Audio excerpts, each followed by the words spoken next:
Ano po ang kalagayan ng ating Panginoon Hesus nang muli siyang mabuhay sa mga patay? Siya po ba ay espiritu o laman na po?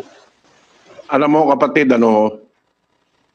kung Biblia ang ating pagbabatayan, nang buhayin siyang mag-uli, ang binuhay na mag-uli, yung laman.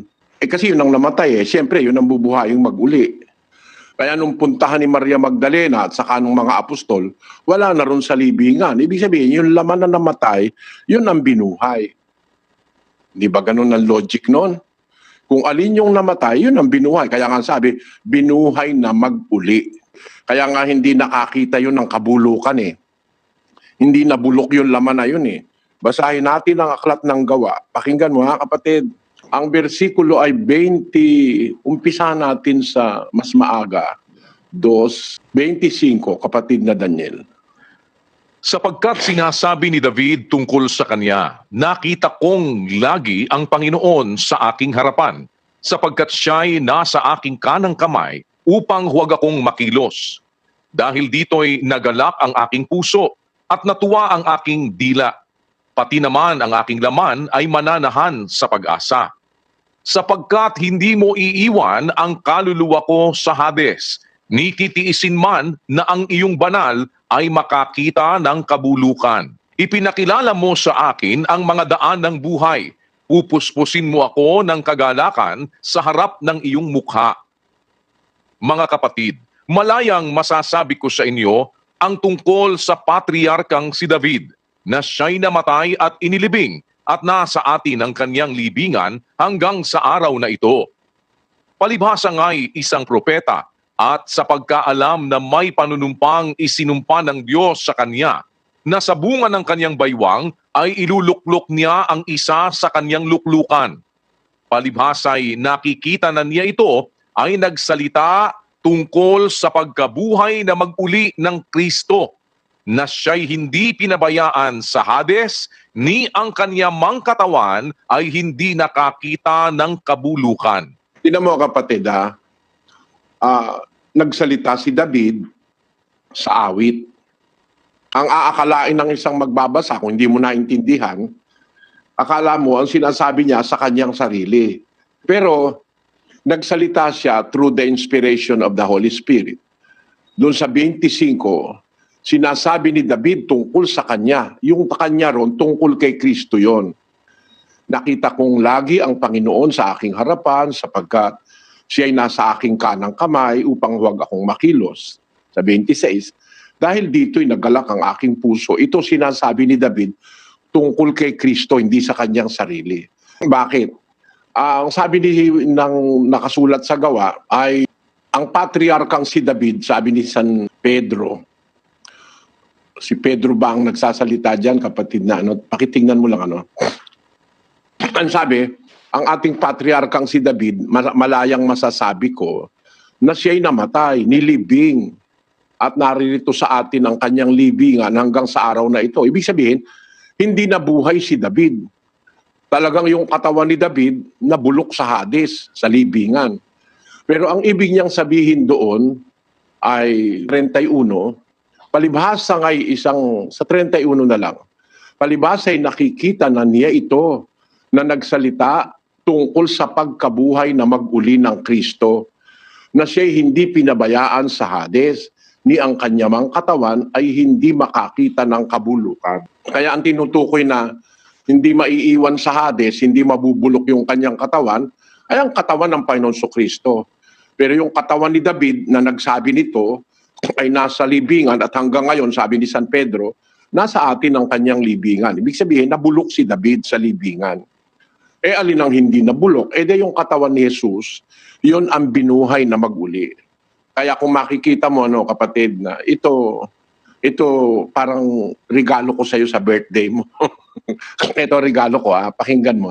Ang sabi ni San Pedro, upang ang kanyang banal wag makakita ng kabulukan. Ang hindi nakakita ng kabulukan, yung 2:27. Kapatid na Daniel, pakibasa. Sapagkat hindi mo iiwan ang kaluluwa ko sa Hades, ni titiisin man na ang iyong banal ay makakita ng kabulukan. Ang hindi nakakita ng kabulukan, yung iyong banal. Alam mo kung alin yung banal na sinasabi? Basahin natin sa Lucas, nung sabi ang anghel kay Maria ay sa 1:35 ng Lucas. At sumagot ang anghel at sinabi sa kanya, bababa sa iyo ang Espiritu Santo at lililiman ka ng kapangyarihan ng kataas-taasan. Kaya naman, ang banal na bagay na ipanganganak ay tatawaging anak ng Diyos. Ayon, sabi ng anghel kay Maria, kasi sabi ni Maria, paano ako manganganak? Hindi naman ako nakakakilala ng lalaki. Nagpaliwanag yung anghel sa tanong ni Maria. Sumagot ang anghel, sinabi, bababa sa iyo ang Espiritu Santo. Lililiman ka ng kapangyarihan ng kataas-taasan. Kaya naman ang banal na bagay na ipanganganak.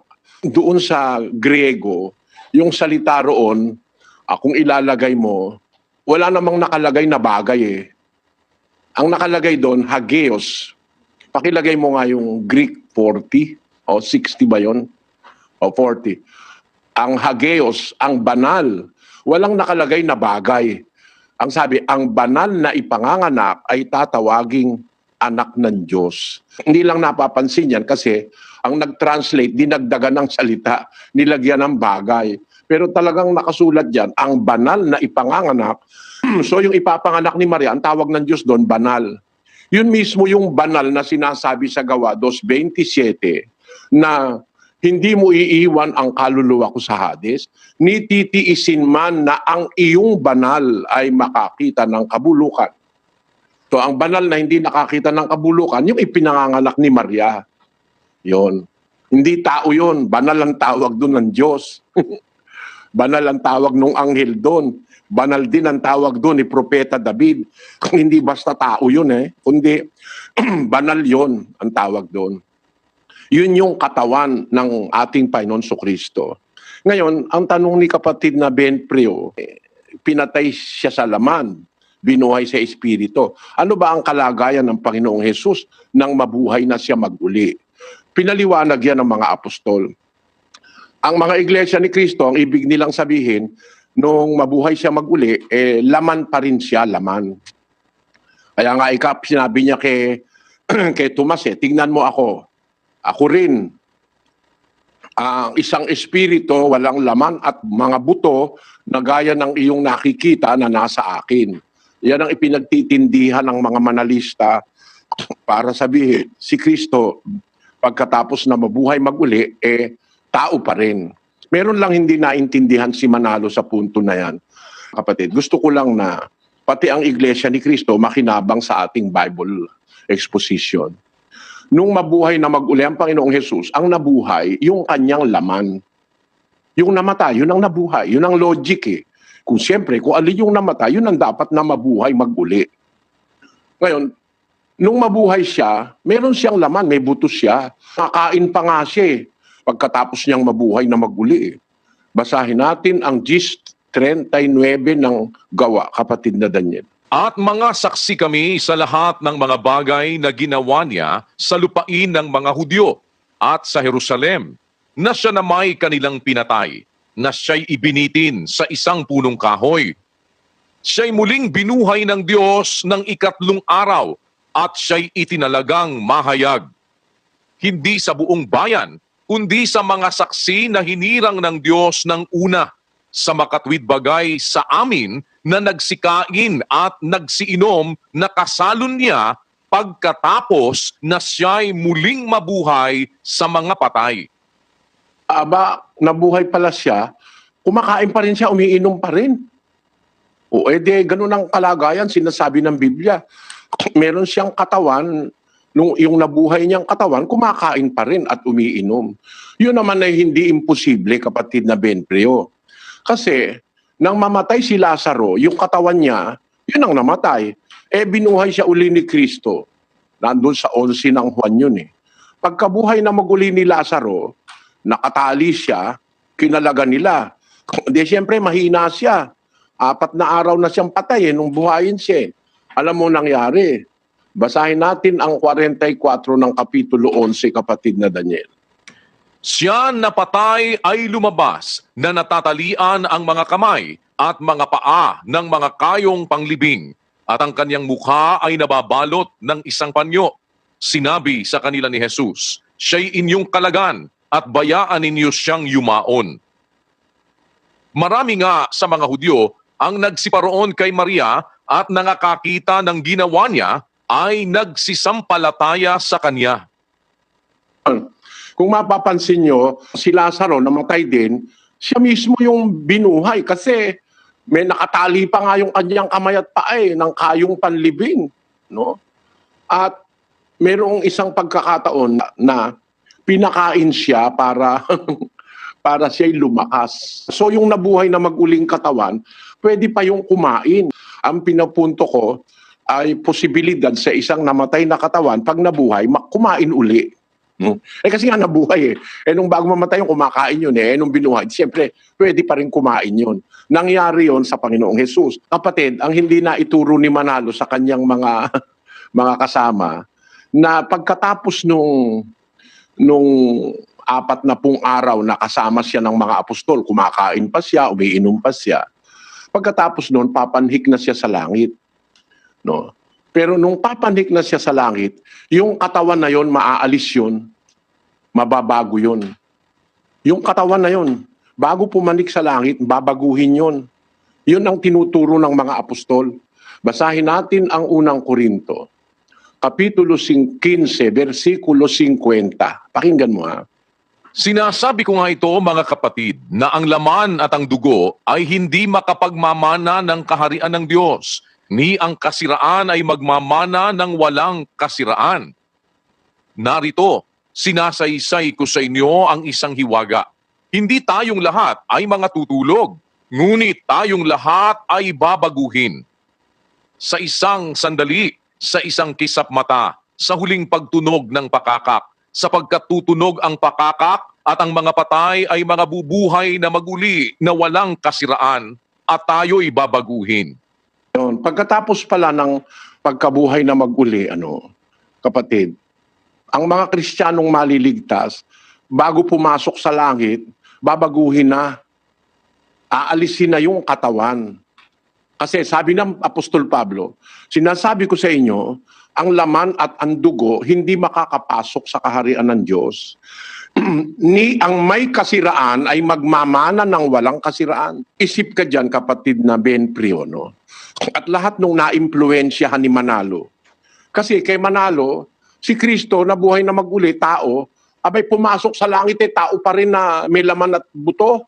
Yun ang kanilang paniwala. Basahin natin yung pasugo. Hindi itinuro ni Manalo yung totoo sa kanila. Pasugo ng 1964. Ito ang kanilang ipinagmamalaki na katangahan sa Biblia. Katangahan ito Basahin natin, kapatid na Daniel. Tao rin ang kalagayan ng ating Panginoong Hesukristo sa kanyang muling pagparito sa araw ng paghuhukom. Hindi nagbabago ang kanyang kalagayan. Hindi siya naging Diyos kailanman. Tao ng ipanganak, tao ng lumaki na at nangangaral, tao ng mabuhay na maguli, tao ng umakyat sa langit, tao ng nasa langit na nakaupo sa kanan ng Diyos, at tao rin siya na muling paririto. Yan ang napakalaking pagkakamali na kung totoong may milyong miyembro ang Iglesia ni Manalo, milyon ang nalokot na iligaw ng aral ng demonyo na yan. Na si Kristo ay tao, pumanik sa langit, tao uling babalik. Malaking kalaban ng Biblia yan Kasi ang laman at ang dugo, hindi makakapasok sa kaharian ng langit. Kaya kailangan, bago tayo makapasok doon, babaguhin tayo. Yun din ang nangyari kay Kristo. Nung mabuhay siya maguli, yung kanyang katawan, kumakain, may laman, may buto. No? Pero, bago siya pumanik sa langit, yung katawan na yun, napalitan yun. 3:19 o 3:20 ng Pilipos. Pakinggan nyo. Sapagkat ang ating pagkamamamayan ay nasa langit, mula doon ay hinihintay naman natin ang tagapagligtas, ang Panginoong Hesukristo, na siyang magbabago ng katawan ng ating pagkamababa upang maging katulad ng katawan ng kanyang kaluwalhatian. Pakinggan mo ito, kapatid na Ben Prio, no?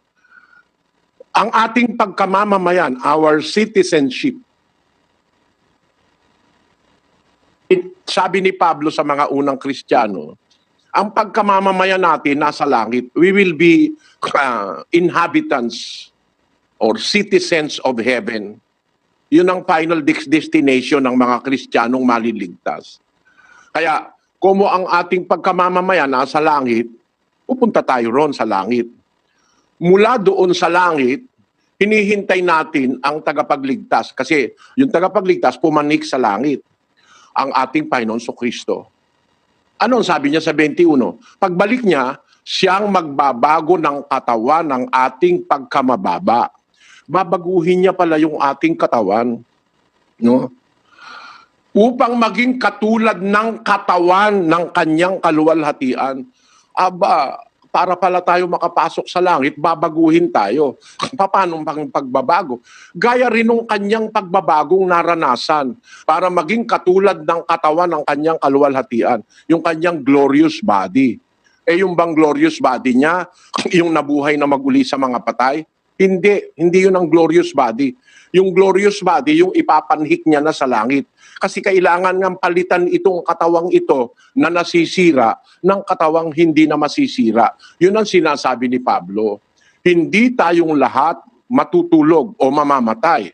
Ngunit tayong lahat ay babaguhin. Sabi niya, sinasaysay ko sa inyo ang isang hiwaga. Itong hiwaga ang hindi naintindihan ni Manalot ng mga ministro niya. Aling hiwaga ito? Hindi tayong lahat mamamatay o matutulog, pero tayong lahat babaguhin. Paano mangyayari? Sa isang sandali, sa isang kisap mata. Pwede palang baguhin ng Diyos yung ating katawan sa isang kisap mata.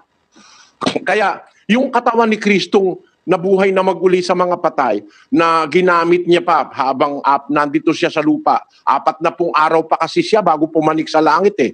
Sa loob ng 40 araw, yung katawan na yun nga rin yung katawang tao na binuhay na maguli sa mga patay. Pero bago siya pumanik sa langit, yung katawan na yun, babaguhin yun sa isang sandali lang, sa isang kisap mata.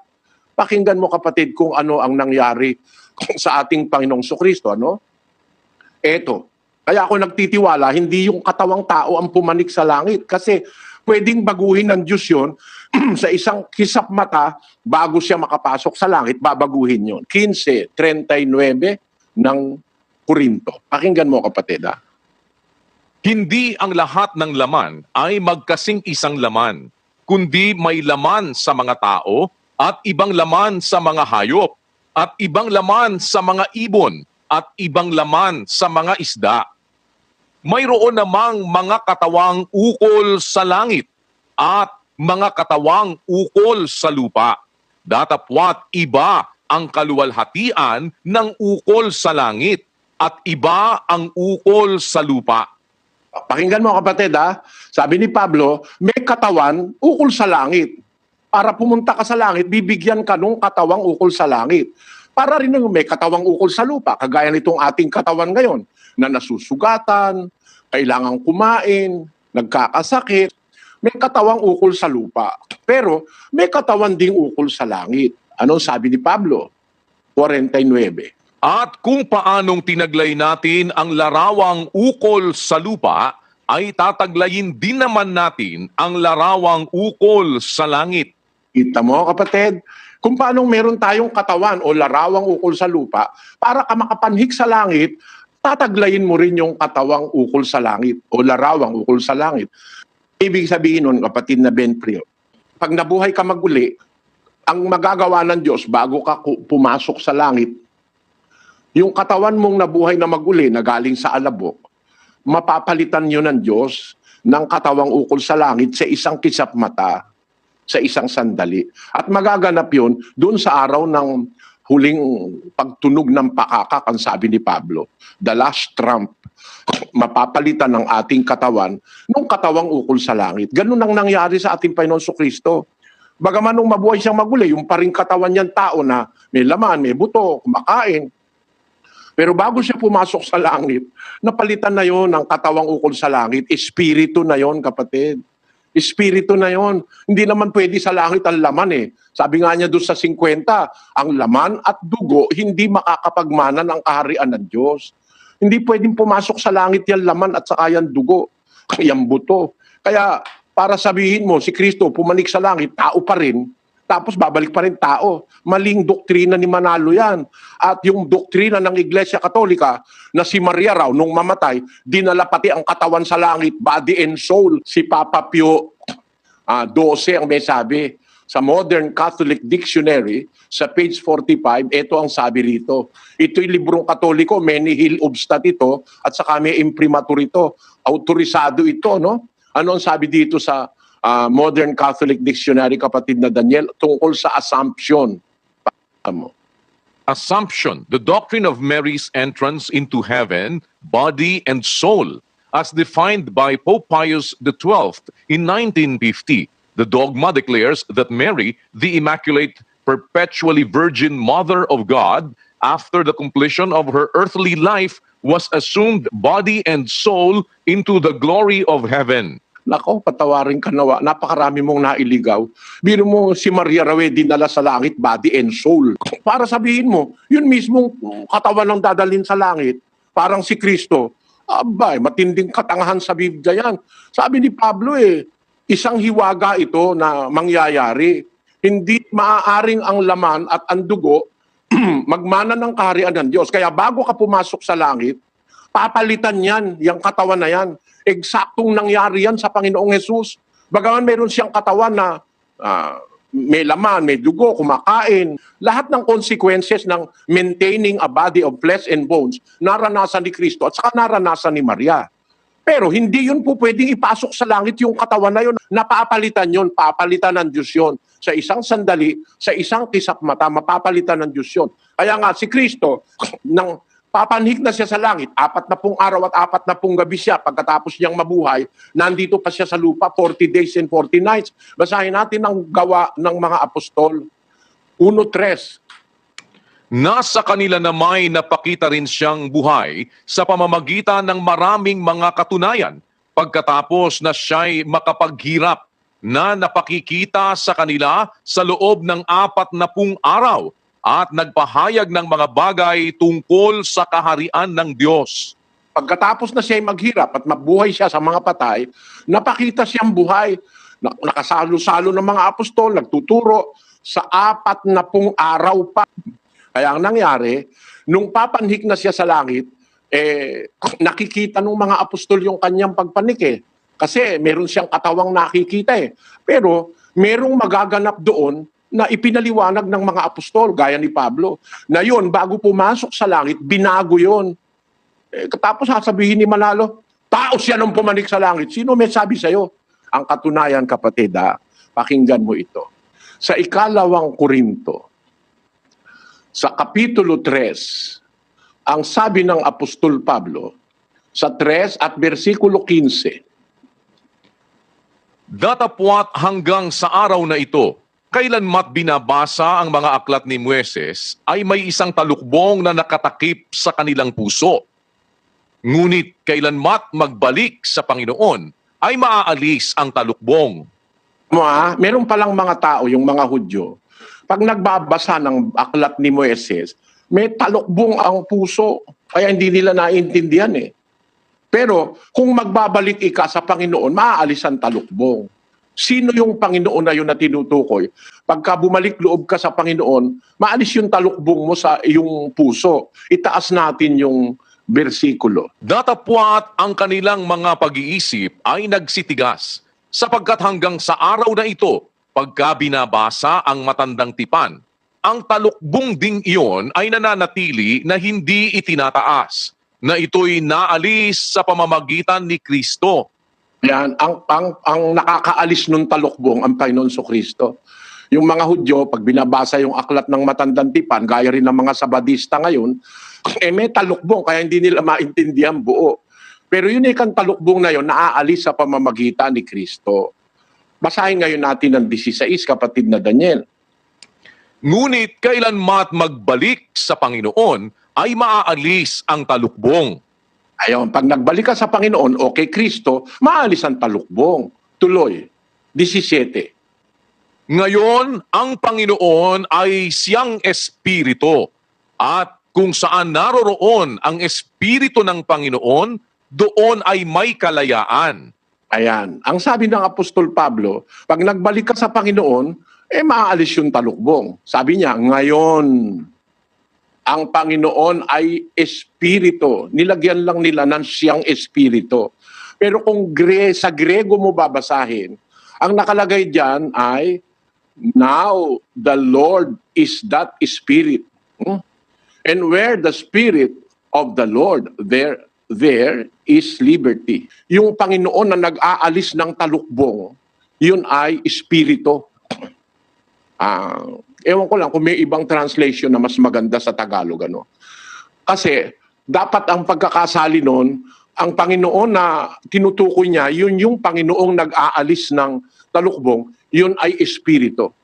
AD 55, nasa langit na ang Panginoon Kristo nang isulat ni Pablo sa taga-Korinto ito.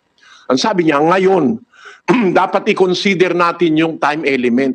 Noong panahon na isinusulat ito ni Pablo, si Kristo, Espiritu na. Hindi na laman at buto. Kaya ngayon, ang Panginoon ay Espiritu. At kung saan naroon ang Espiritu ng Panginoon, ay naroon ang kalayaan. Sa 5 ng 2 Korinto, versikulo 16, para maintindihan natin yung talatang ngayon, kung consider mo yung time na si Kristo nasa langit na nang sinusulat ito ni Pablo. 5:16. Kaya nga, mula ngayon ay hindi namin nakikilala ang sinuman ayon sa laman, bagamat nakilala namin si Kristo ayon sa laman. Ngunit sa ngayon, hindi na namin nakikilala siyang gayon. O kita mong kaliwanag niyan, kapatid. Nakilala namin si Kristo sa laman, na nakita nila ng mga apostol. Pero ngayon, nung nasa langit na, hindi na namin siya nakikilalang gaya noon na nasa laman. Kasi alam ni Pablo, bago siya pumanik sa langit, papalitan yung kanyang katawan ng isang katawang maluwalhati na hindi na ukol sa lupa, kundi espiritu na katawang ukol sa langit.